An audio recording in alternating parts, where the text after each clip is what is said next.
Selamat siang Tribuners, jumpa lagi bersama saya Adi Sasono, pemimpin redaksi Tribun Jabar. Kali ini di studio saya sudah ditemani Emir Monty, Manager Corporate Communication KCIC. Selamat siang Mas Emir. Siang, Pak. Terima kasih sudah mampir ke studio kami. Siap, sama-sama. Kali ini kan ya banyak juga kan mungkin ya pertanyaan tentang kereta cepat WUS ya. Nah, mungkin kita perlu diulang lagi nih tentang WUS itu apa sih sebenarnya? Siap. Jadi Mungkin memang banyak orang yang belum tahu. Jadi kereta cepat WUS itu adalah kereta cepat pertama ya, Pak, Ya. di Indonesia dan di Asia Tenggara. Rutenya itu sepanjang 142,3 km dari stasiun Halim, Karawang, Padalarang dan Tegaluar. Seperti 4 stasiun. itu. Oke. Saat ini memang yang beroperasi baru tahap awal itu di stasiun Halim, lalu Padalarang dan Tegaluar. Oh, belum Karawang ya? Belum, saat ini Oke. belum. Belum. Nah, update-nya apa sekarang? Berapa penumpangnya per hari? Jadi gini, sejak diresmikan secara komersial ya oleh Ya. Presiden Jokowi dan Xi Jinping di Beijing waktu itu tanggal 17 Oktober, penumpangnya sudah mencapai 145.000 penumpang dengan rata-rata di 9.000 penumpang per hari. 9.000 penumpang per hari. Kalau misalnya okupansinya 100% berapa rata-rata? Jadi kalau Bisa. okupansi ini memang beragam ya Pak ya, Iya. mulai dari 85, 90 sampai 100% untuk di jadwal tertentu. Memang pada tanggal tertentu itu puncaknya di weekend ya, kita pernah achieve sampai di 14.000 penumpang per hari. 14.000 penumpang. Ya, dan di weekday itu kita kemarin saja baru achieve di 11.000. 11.000. 11.000 penumpang per hari dan itu sekitar 90%-an sih. Jadi memang demand-nya cukup tinggi ya untuk kereta cepat WUS ini. Berarti beli tiketnya kayak war gitu ya. Jadi memang banyak orang, ayo kapan dijual H-7 pada nungguin nih. Oke. Karena banyak jadwal-jadwal favorit yang selalu cepat habis. Misalnya di pagi hari atau di sore hari itu lebih sekarang cepat habis. Berapa Perjalanan? Hamin berapa? Oh, penjualan kita di H-7. Hamin 7 ya? Ya. Oke. H-7 dengan pembeliannya bisa di website, aplikasi, WUS, lalu website-nya tadi tiket KCIC, di loket. Tiket KCIC. Ya, di loket, di mesin, vending machine juga. Aplikasinya apa? WUS kereta cepat. Ya? WUS kereta cepat. Oke. Pak Semir, kan ini kereta baru ya untuk Indonesia bahkan untuk Asia Tenggara ya baru. Nah, pasti ini banyak orang yang masih coba-coba, tapi ada juga pasti yang sudah menggunakan untuk keperluan bisnis. Nah, apakah dari luar bisa kita lihat, oh ini orang coba-coba, ini orang bisnis? Ya, jadi kalau berdasarkan pantauan ya di lapangan ya Pak, jadi memang ada penumpang itu yang baru pertama kali coba, ada yang sudah beberapa kali coba, ada yang memang rutin menggunakan. Nah, itu terlihatnya dari kegiatannya selama di stasiun. Jadi contoh, ketika dia datang, dia masih menanyakan, di mana Pak keberangkatannya? Nanti saya turun stasiun Bandung, belinya ke stasiun mana rutenya. Nah, itu biasanya yang first time coba kayak gitu. Tapi memang ada yang sudah sudah terbiasa, dia udah tahu Pak jadwalnya jam berapa, dia datang harus langsung kemana, itu bisa terlihat Pak. Jadi memang dia datang langsung ke ruang tunggu, jamnya dipanggil, dia langsung masuk, langsung ke dalam. Nah, itu biasanya memang sudah tahu, terbiasa naik kereta cepat. Berarti memang sudah banyak juga yang dalam bulan-bulan pertama ini sudah banyak juga yang menggunakan sebagai komuter gitu. Ya, bisa dibilang begitu Pak, karena memang banyak yang saya dapatkan ya feedback dari masyarakat, karena saya juga bertanya ya, Bapak mau kemana? Oh, saya mau jalan-jalan di Bandung sama keluarga pergi pagi pulang sore kayak gitu. Di Bandung cuma ngopi-ngopi ke kafe, beli oleh-oleh kayak gitu banyak, Pak. Ada juga yang memang bisnis, jadi dia dari Bandung rapat di Jakarta, pulang sore, ada saya pernah temukan seperti itu. Jadi eh, banyak yang terbantu ya dengan kereta cepat WUS ini karena efisien sekali dari yang perjalanan tadinya sekitar 2-3 jam dengan mobil itu cukup sekitar 40 menit saja dari stasiun Bandung sampai ke stasiun Halim. Seperti itu. Oke. Dari pengamatan Mas Emir, selama ini aspirasi atau keinginan penumpang itu sebenarnya apa? Apa keluhan atau apa? Ini harus ditingkatkan seperti apa gitu? Ada nggak? Jadi kalau masukan-masukan yang kita terima ya Pak. Jadi ada yang satu misalnya jadwal Pak. Jadi ada yang pengen jadwalnya ditambah lebih pagi. Jadi kemarin itu ketika penambahan jadwal dari 14 jadwal reguler per hari menjadi 28, kita mengakomodir permintaan masyarakat Bandung yang ingin tiba lebih pagi di Jakarta. Karena tadinya itu Pak, jadwal pertama dari arah Tegaluar itu jam 6.40. Sehingga dia sampai di Jakarta itu sekitar jam 7.30 kurang. Nah, sekarang kita sudah menyediakan yang paling pagi itu dari Tegaluar startnya 5.50. Sehingga sampai di Jakarta itu sekitar 6.30. Karena banyak orang-orang itu yang pengen bekerja di Jakarta under jam 7 sudah masuk kantor kayak gitu. Oke. Yang kedua, pengen ada lagi kuliner-kuliner di stasiun selama menunggu. Nah, akhirnya per tanggal berapa kemarin? Akhir Oktober kemarin ya, tanggal 27 kalau nggak salah, maaf. Itu tuh kita menyediakan bazar kuliner di Tegaluar. Karena memang banyak penumpang yang ingin tidak terburu-buru, jadi datang lebih awal di stasiun, tapi di stasiun belum ada tenan-tenan. Nah, akhirnya kemarin bertahap kita sudah buka, awalnya di Halim sudah banyak, sekarang ke Tegaluar ada tenan makanan tradisional, makanan bisa sarapan juga bisa, ada makanan yang dari brand ternama, jadi ada yang oleh-oleh juga itu sediakan di Tegaluar supaya penumpang itu bisa menunggu dengan nyaman di stasiun seperti itu. Bertahap kita akan tambah lagi sehingga penumpang itu bisa lebih nyaman lah di stasiun. Yang ketiga mungkin tadi terkait sinyal ya Pak ya.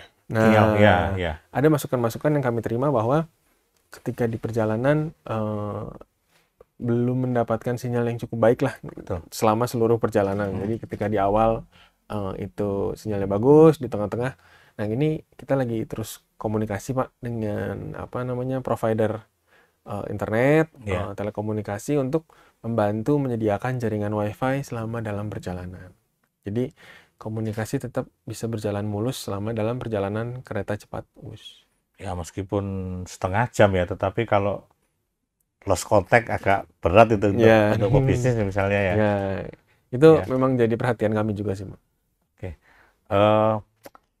Semir, kapan hari kan kami liputan ke sana ya. Nah, kami kebetulan juga menemukan ada masukan dari kelompok disabilitas.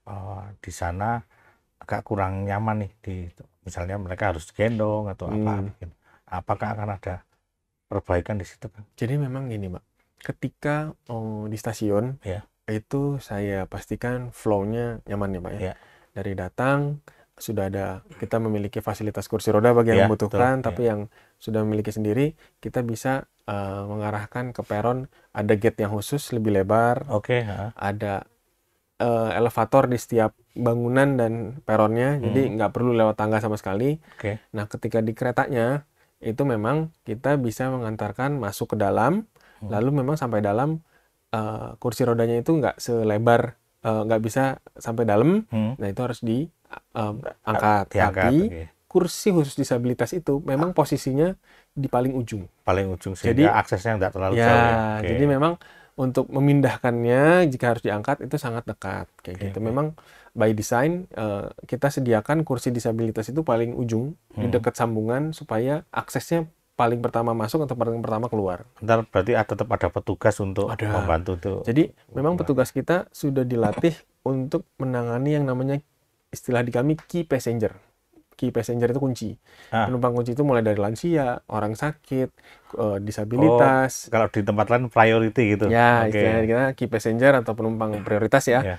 Itu pun ketika antrian, jadi ketika ada key passenger di barisan, itu langsung ternotis, oh itu key passenger, kita arahkan baris paling depan. Jadi waktu mau get in, itu langsung kita tarik ke depan supaya dia terdahulukan. Jadi memang petugas kami udah sejak uji coba ya Pak, sejak uji coba itu kita udah mulai menata bagaimana pelayanan bagi penumpang. Nah itu mulai terlatih dan sudah terbiasa untuk melayani key passenger mulai dari gate sampai naik kereta dan turun. Itu juga sudah kontak. Ada key passenger 3 orang di kereta nomor sekian agar stasiun Padalarang menerima. Nah, berarti begitu kereta nyampe sudah tahu. Sudah tahu ya. Gini Mas Emir. Kabar terbaru kan kemarin ada sempat terhambat di Balendah ya. Itu bisa dijelasin kan kenapa? Jadi memang pada saat kejadian tersebut sekitar 10.30 kalau salah ya. 10.30 itu ada listrik ya yang mati dari suplai PLN. Dan memang saat kejadian kita langsung berkontak dengan tim PLN untuk segera mengaktifkan kembali. Dan alhamdulillah 15 menit keretanya berjalan kembali. Jadi sekalian kita luruskan juga bahwa kan keretanya yang mogok ya. Tapi memang suplainya mati dari jaringannya. Karena memang saya juga mendapat info di Bandung Timur sebagian daerah mati lampu ya. Sampai lampu merah juga tiba-tiba mati mendadak. Ya, berarti memang keterkaitan dengan pihak lain masih cukup gede ya ini ya. Tapi memang itu menjadi evaluasi bagi kami di KCIC dan PLN bagaimana ketika ada kendala-kendala tersebut keretanya tetap bisa beroperasi dengan baik. Nah, memang kita sejak kejadian itu kita segera lakukan koordinasi rapat bersama dengan PLN bagaimana mitigasi ke depannya jika terjadi hal tersebut. Apakah dengan suplai dari jaringan yang berbeda, apakah dengan penyediaan jaringan-jaringan tertentu yang memang dedicated gitu ya. Ya, itu yang kita terus komunikasikan agar perjalanan kereta Cepatus yang memang harusnya sangat singkat tidak terhambat. Ya. Sayang juga ya, rencananya setengah jam, hilang 15 menit tuh. Kang Emil, kemarin kan ya cukup ramai juga ada pengamat ekonomi Faisal Basri yang menyebut perkiraan dia ya bahwa BEP kereta cepat ini akan berlangsung sampai 139 tahun. Tetapi Pak Roslan Wamen ya waktu itu menyebut bisa seharusnya di bawah 100 tahun. Nah, model bisnis apa di KCIC ini yang bisa kemudian mempercepat itu atau tidak bisa kemudian BEP-nya tidak sampai lebih dari 100 tahun. Ya, jadi memang untuk kereta cepat Indonesia China ini memiliki dua lini bisnis ya Pak. Ya. Yang pertama tiketing, farebox, dan yang kedua non farebox yaitu non tiketing.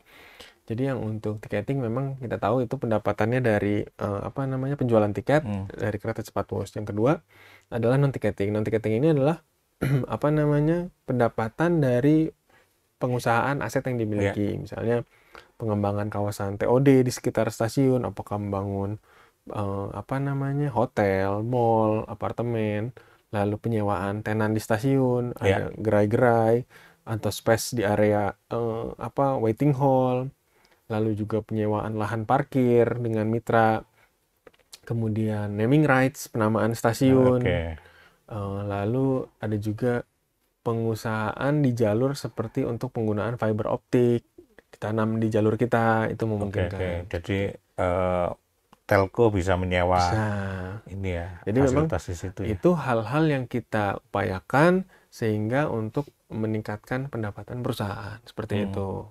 Jadi kita terus berupaya ya bagaimana agar perusahaan ini tetap berkelanjutan sehingga berbagai langkah baik dari bisnis penumpang maupun non angkutan, non farebox tersebut Ya. tetap bisa kita jalankan beriringan. Yang revenue dari non tiketing sudah dimulai kan sekarang? Sudah mulai dimulai. Apa itu misalnya? Ya tadi kita kan sudah menyediakan tenan-tenan di itu stasiun ya. Untuk yang kuliner itu kan mereka juga ada sewa ke kami dan mereka juga melakukan penjualan, ya pasti ada pendapatan di situ. Jadi kita sudah mulai di tahap awal ini. Memang yang yang paling awal ini yang sifatnya pelayanan kepada penumpang tadi, tenan. Di Halim itu sudah ada jualan kopi, donat, makanan berat, sampai baju itu sudah mulai dijajakan. Untuk di Tegaluar sendiri itu sudah ada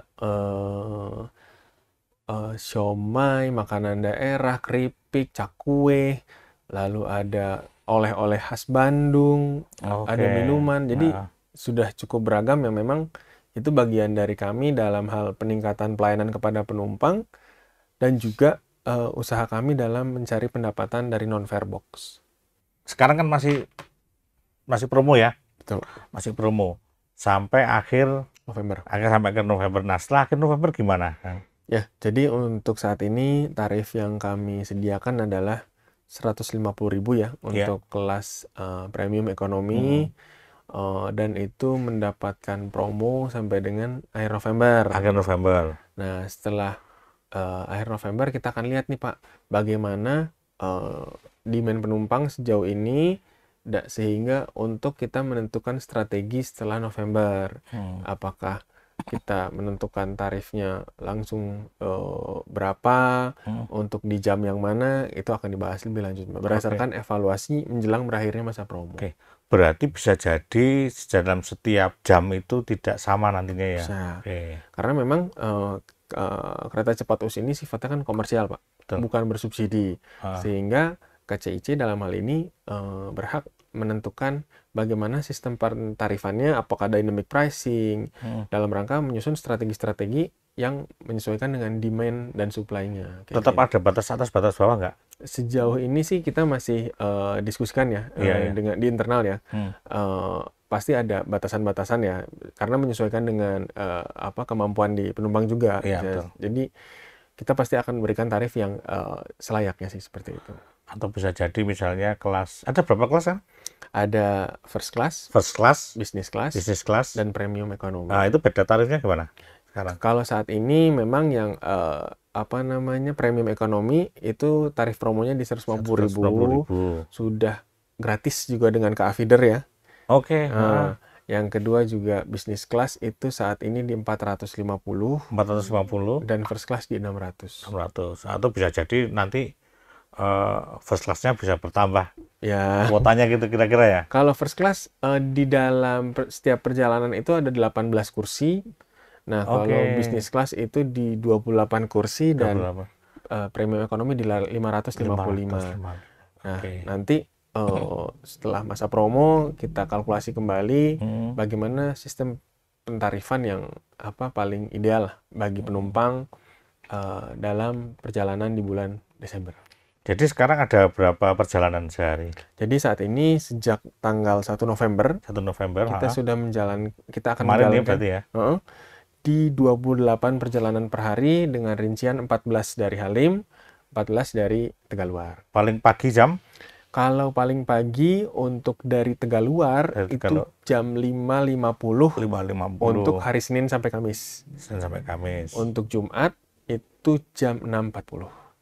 Paling malam? Paling malam itu kalau di weekend itu dari Tegaluar 20.55. Kalau dari hari weekday-nya di sekitar jam 19.40. Ya, masih mengakomodasi penumpang-penumpang yang weekend, yang liburan di Bandung ya. Jadi memang kalau weekday kita ngejar yang kerja, jam 7 sudah sampai Jakarta. Kalau yang weekend kita ngasih orang yang pulang lebih malam dari Bandung. Oh, berarti ini bisa jadi mengakuisisi pengguna mobil ya?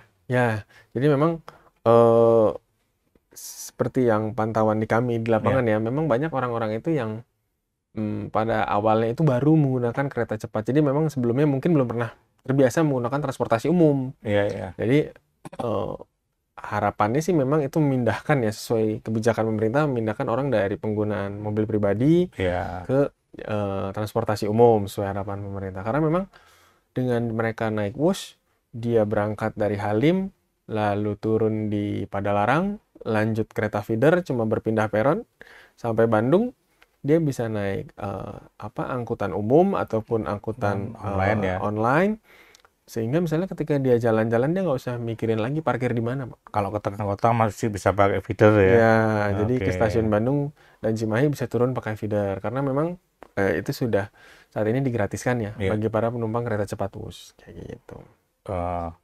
Kalau feedernya Damri ada berapa sekarang? Kalau saat ini feeder Damri setahu saya ada 8 armada.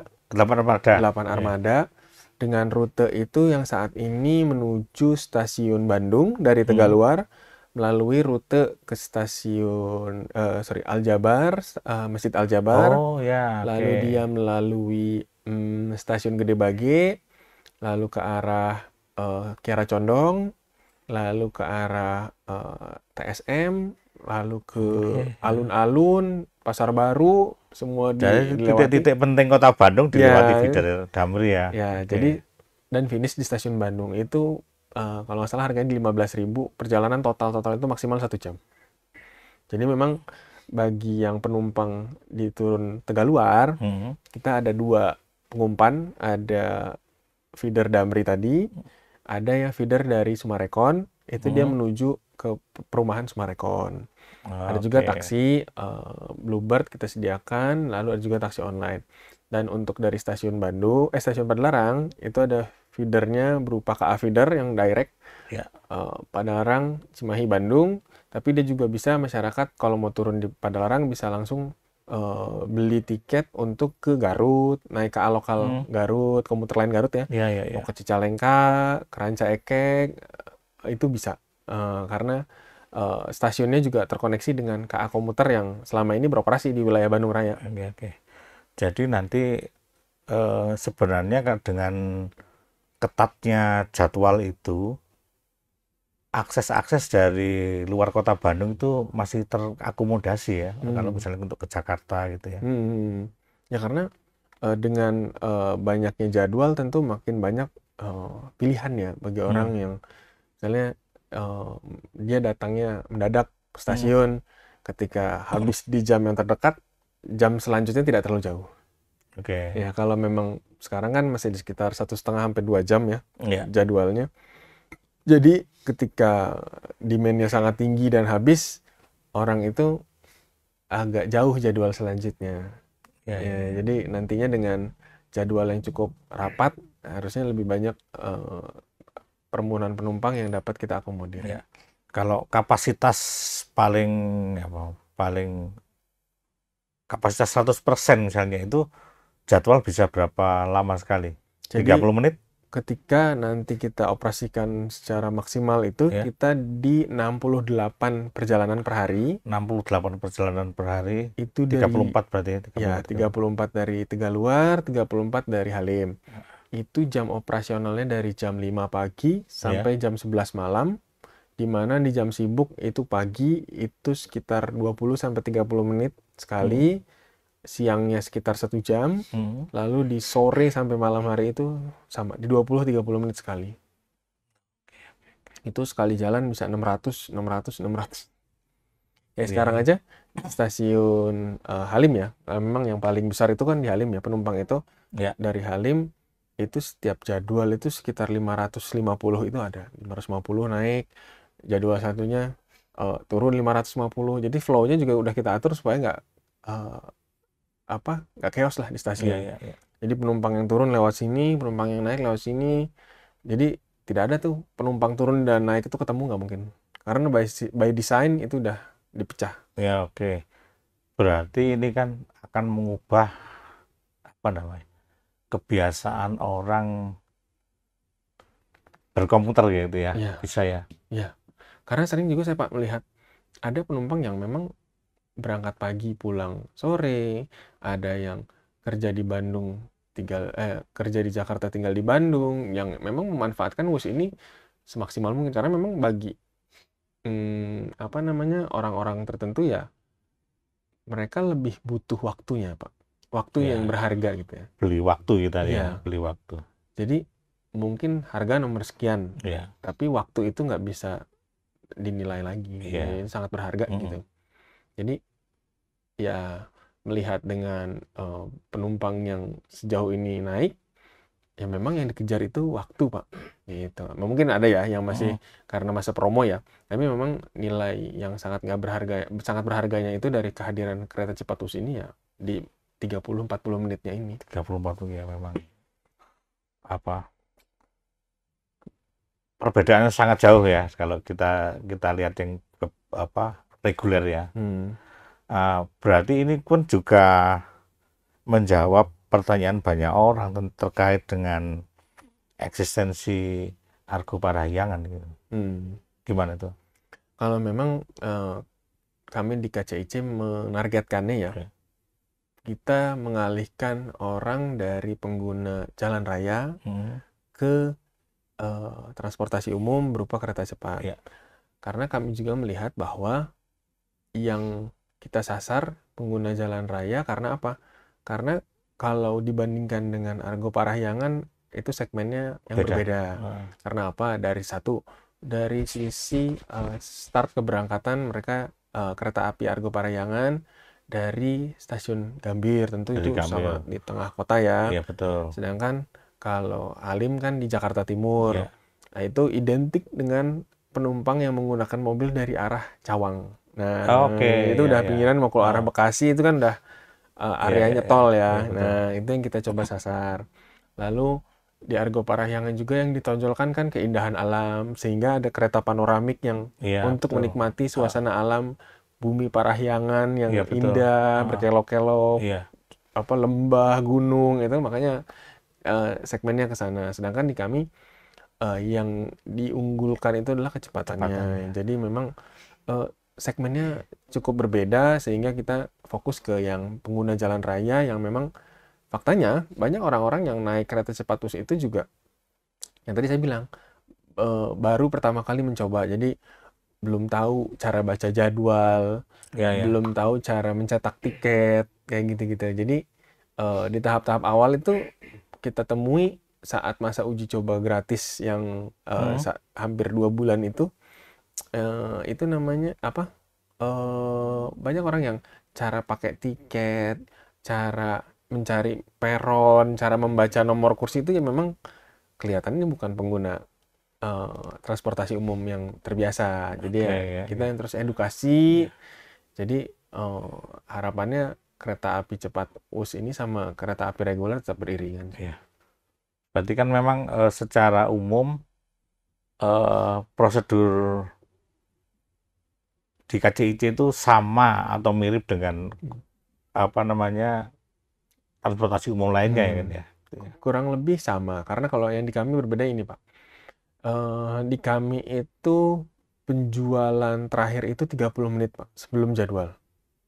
Kalau di kereta atau transportasi umum lainnya itu sampai 5 menit masih dilayani, Pak. Yang kedua, di kami itu 5 menit sebelum jadwal, penumpang udah nggak boleh masuk ke area peron. Karena apa? Untuk keselamatan penumpang itu sendiri. Karena apa? Stasiun kami kan luas ya, Pak ya, besar-besar. Jarak dari gate sampai ke peron itu cukup jauh, naik turun tangga gitu. Sehingga jika 5 menit gate sudah ditutup, itu penumpang tidak dipersilakan lagi untuk masuk ke peron karena membahayakan diri sendiri, Pak. Lari-lari, bawa koper, sehingga kita edukasi agar datang 30 menit sebelum, bisa menikmati dulu kuliner di stasiun, atau memang duduk-duduk tidak jauh dari area peron, dari area gate, sehingga nanti ketika sudah dipanggil bisa langsung masuk. Lalu juga yang sangat membedakan itu adalah sistem boardingnya, Pak. Kalau di kereta api yang reguler itu cukup scan tiket, cek KTP masuk. Kalau kita ini konsepnya menggunakan gate flap door gitu, Pak. Jadi tiket itu harus dimasukkan, diambil, baru tiketnya terbuka, gate-nya terbuka. Kalau yang beli online itu cukup QR-nya di-scan, Oke. pintunya kebuka. Di stasiun ketibaan itu harus dilakukan langkah yang sama untuk get out kayak gitu. Oke. Kalau di kereta api yang biasa kan ketika Udah sampai turun ya tinggal turun keluar aja ya. gitu ya. Kalau Oke. sekarang turun harus get out gitu. Oke. Ada lagi nggak apa namanya yang harus diketahui, hal penting yang harus diketahui penumpang? Jadi memang yang paling utama itu jam sih, Pak. Jam ya? Yang paling cukup menonjol ya. Ada orang-orang yang mungkin terbiasa datang mepet ya. Iya. Itu apa namanya, akhirnya tidak bisa berangkat karena tertinggal kereta. Itu berarti hangus tiketnya? Betul. Oke. Dan saya mau naik ke atas nih, tapi kan tangganya juga lumayan tinggi, curam, dan itu sangat tidak kita sarankan dia terburu-buru karena kereta cepat US ini ketepatan waktu keberangkatannya di 99,5%, hitungannya di keterlambatannya kalau nggak salah sekitar 20 detik kan.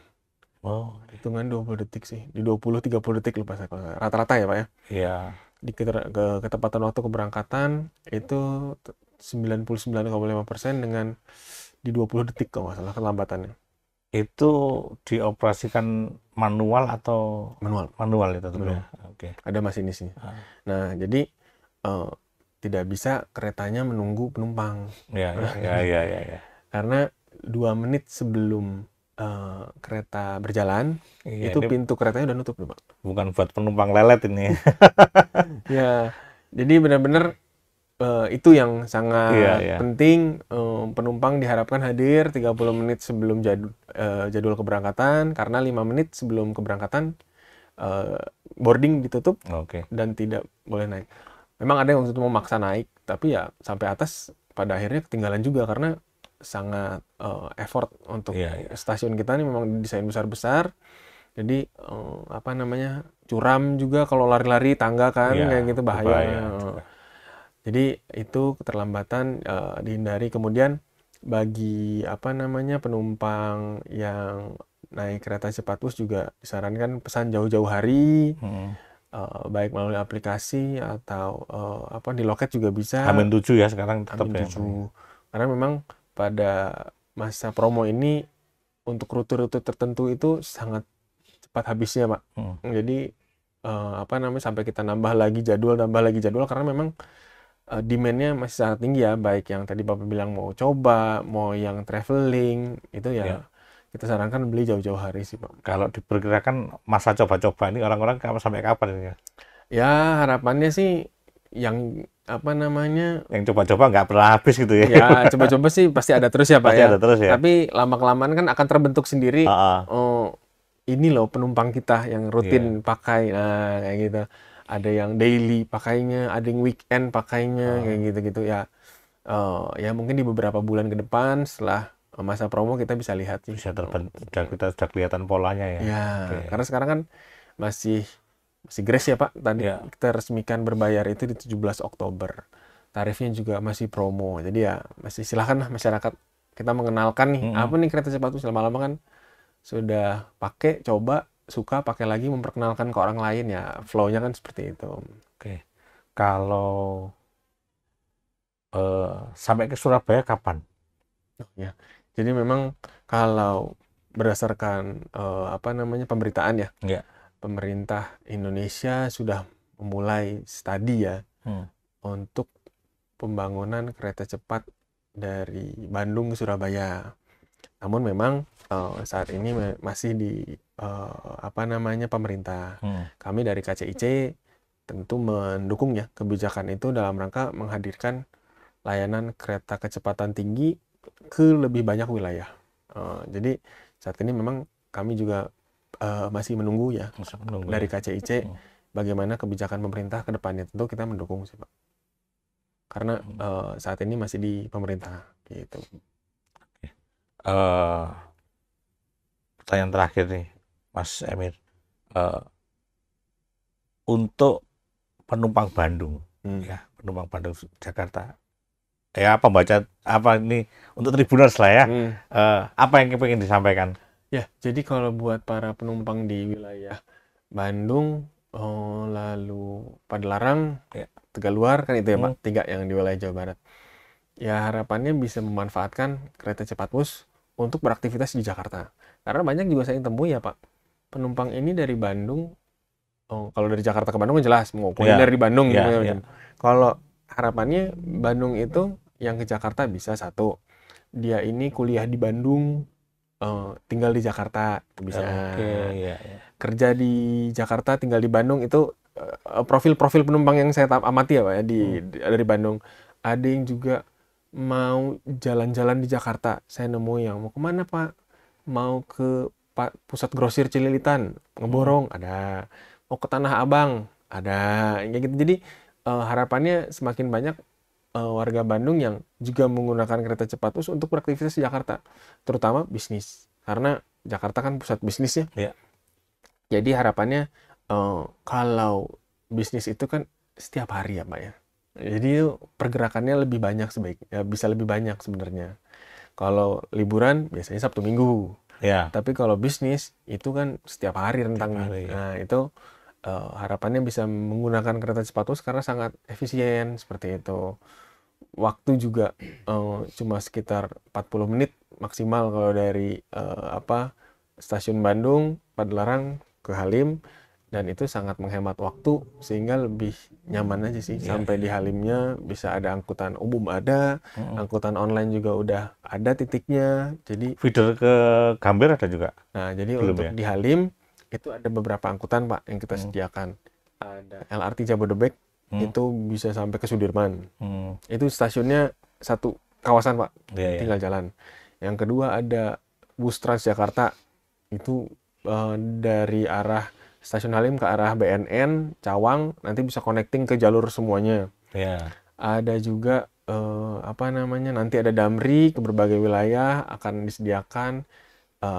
Taksi Bluebird ada, taksi online semuanya juga ada, sehingga penumpang yang mau berbisnis di Jakarta itu sangat mudah gitu. Harapannya lebih banyak lagi masyarakat dari Bandung yang bisa coba dulu WUS di masa promo ini dan nanti bisa rasakan kemudahannya lah. Oke, terima kasih Mas Emir atas bincang-bincangnya. Saya kira ini informasi yang sangat berguna buat Tribuners ya. Jangan sungkan, jangan ragu-ragu untuk mencoba WUS gitu. Terima kasih. Selamat bertugas. Oke, demikian Tribuners bincang-bincang kami dengan Mas Emir Monty, Manager Corporate Communication KCIC.